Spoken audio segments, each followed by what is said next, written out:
Welcome back, everyone. I'm Setharoth, and today we are dipping into a quick little showcase for a lovely player home.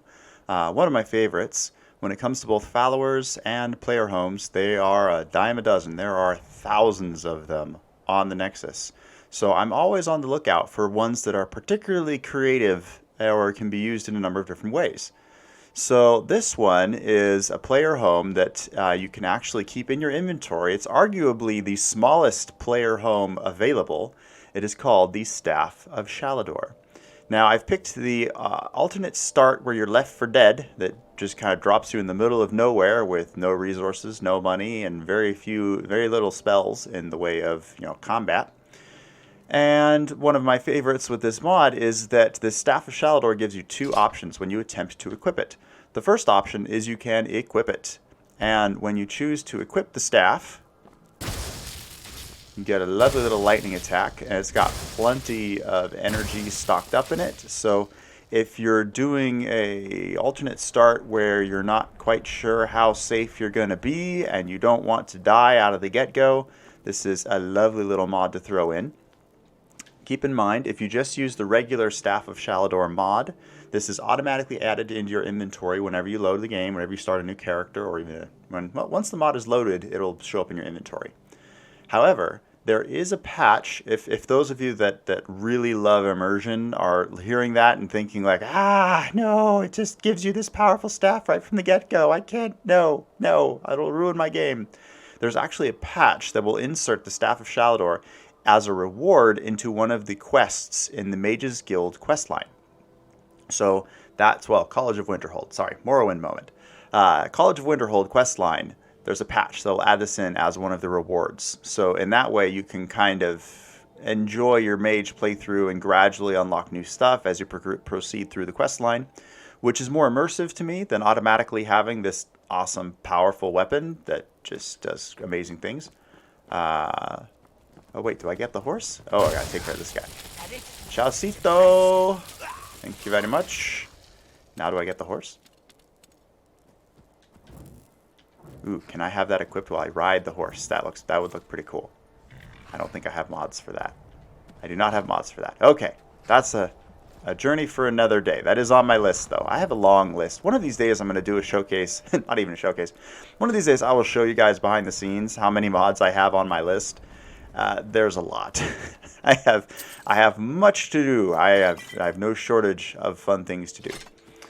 All right, so that is step one of what you can do with this player home, and obviously that is the lesser of the two functions.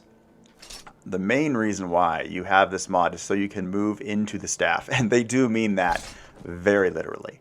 It removes the staff from inventory so this mod can function, and voila, we are in our lovely little player home. So if you remember, when you're looking at inventory, the staff had this blue gem on the end with these rotating insignias. So yeah, we are inside the head of the staff now. We've basically been shrunk and stuffed into the head of the staff. And for it being such a small area, they actually have quite a bit of little bells and whistles tucked in here. So you've got some places for storage. A nice mannequin for your favorite armor, or if you have a certain armor setup that you're trying to build into, you have a place to store that. Plenty of storage in here. Might as well grab some gold. Some food and drink, which is all, I think some of those. It's kind of funny with some of these player homes. Some of the stuff is interactable and other it is decorative. So that's one thing that kind of throws me with some player homes is you'll see like, oh look, a table full of food. I can't interact with any of that. But some of it is real, some of it is fake, some of it is left over from when they first sold the house to the realtors, and then the realtors sold the house to someone else, and then someone got upset, and the staff was lost. Anyway, we have what appears to be a dry well that is dripping upwards. I never noticed that. That is so cool. It's hard to tell. Let me see if I can find it better. There you go. Can you see the water droplets going up? There's an upside down well that's watering what are those called? Gleam blossoms? That is cool though. And that's kind of a spoiler for the twist that's coming up is there's stuff on the roof. Why is there stuff on the roof? I shall show you. But first we have an alchemy lab. Very nice. I recommend keeping the ingredients in the little satchel here. Just makes more sense to me. And then the potions can go in your little wardrobe. I don't know why he picked a Shrine of Dibella, but I'm not arguing, I'm not complaining with that. And then we have this, a couple more containers. And the barrels are containers too, nice. Then we have this lovely, creepy little light. If this was Sleeping Beauty, we would be running away from the light, but we go towards it instead. Voila! Now, if you look up, does that room look familiar? We're on the roof! Ah, I love it! I wasn't sure about this mod when I first loaded it, but as soon as my brain was doing like 360 calculations and realizing like I'm on the ceiling, gravity's been inverted, I was sold. This goes into all of my load orders. I haven't had any trouble with bugs from this mod. A lot of player homes are pretty safe, and depending on, as long as they don't have any like unique scripts and that kind of thing that could cause problems. But most player homes are kind of their own separate little containers, and they can be safely added in to various load orders without too much trouble, at least that I've seen. This mod in particular is quite small, portable, fits in most load orders. There's our little plants that are getting watered from the well up top. Very nice. And then if that wasn't good enough, we also have... We're on the side now.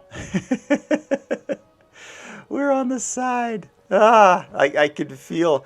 I don't know if you guys are a fan of the movie Inception, but I loved that scene in Inception when the city like folded in on itself, and that's what it feels like when I'm using this mod. And I do like the idea of this being a reward for your mage questline, because it's so cool. I feel like this is something that an alteration mage would particularly specialize in. Because this, I mean, you're messing with all sorts of things here. Gravity is all topsy-turvy. You've got lovely little things to work with here. Basically, all of the crafting implements, you got your grindstone, workbench. I don't think there's a smelter. I think that is the only thing that is really lacking.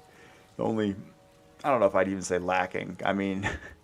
You've got a home that's the size of a softball. I mean, how much more do you expect to be fit in that before it's, can't hold any more? I love these hanging lights that are hanging in the other direction. This is what I love about modding, that people can take something so vanilla, for lack of a better word, and then put a spin on it, right? It's just a little player home. Like, if all it said was little player home, I'd have just skipped right by and not really paid it any mind and moved on to the next mod. But the fact that my brain gets all topsy-turvy every time I go through one of these sections, just too good to pass up. I love it. So just a quick little mod that is a favorite of mine, one of my favorite player homes. Fits into most load orders, and if it's too... of course, I forgot to introduce the bed, very important. How can I put this? Yes, technically, it's a little OP because I can rest here... heal up, and then go back out of my staff. So technically, even if you're playing in, like for example, this load order that I'm running, I haven't showed you guys this mod yet, but it's a mod that incorporates ambushes if you try to fast travel. So fast travel, and then I like mods that make it disable the menu's pause, so you can't just bring up the menu, go to your items, chug all your food mid-fight to heal up, right? But Shalidor's staff does kind of do that for you, because you kind of vanish into the staff, and then time, I believe time keeps going forward. So if you were ambushed by a patrol and you passed time in the staff, then you would theoretically be able to come out of the staff and be all right. But if it's something that is like you're in the middle of a bandit camp and then you pop out, you will have company to deal with when you pop back in. Wait, reverse that. When you go into the staff versus when you get out. Oh, come on, little doggies. I have the staff of Shalidor. I see you in the high brush. There we go. So it's a great way to give yourself a bit of an edge. Particularly, there are some mods that really make early game difficult. So this is one way that you can balance that out.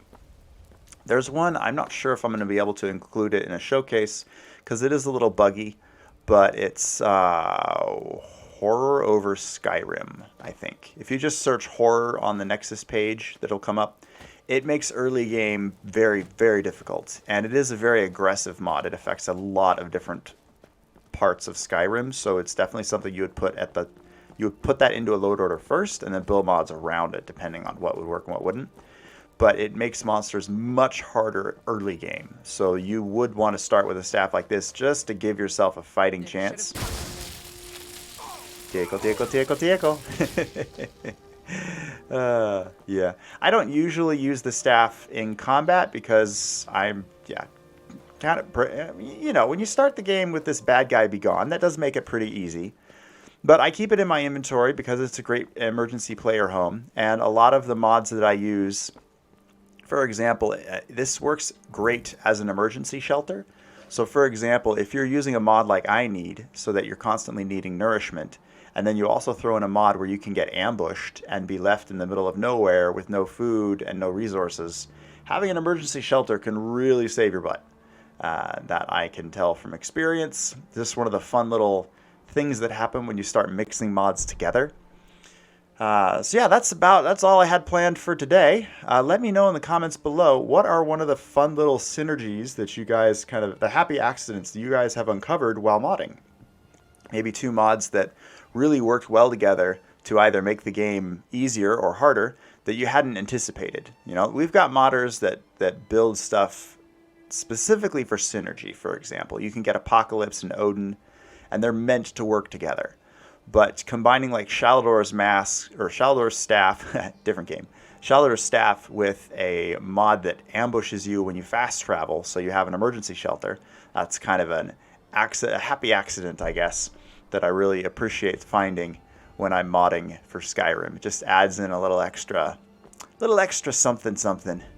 Just makes you feel like there's little secrets in the modding world that you haven't uncovered yet. Who is dying? These are wolves. Why are you running from wolves? Seriously. Knowing my luck, I'll end up hitting one of the guards and then have to commit homicide just because I tapped somebody with a giant taser. They take tasing way too seriously here. What can I say? Alright, that is about it for me. I hope you guys are having a wonderful day. Feel free to like the video and subscribe to my channel. And I will see you guys in the next video. Take care. Bye.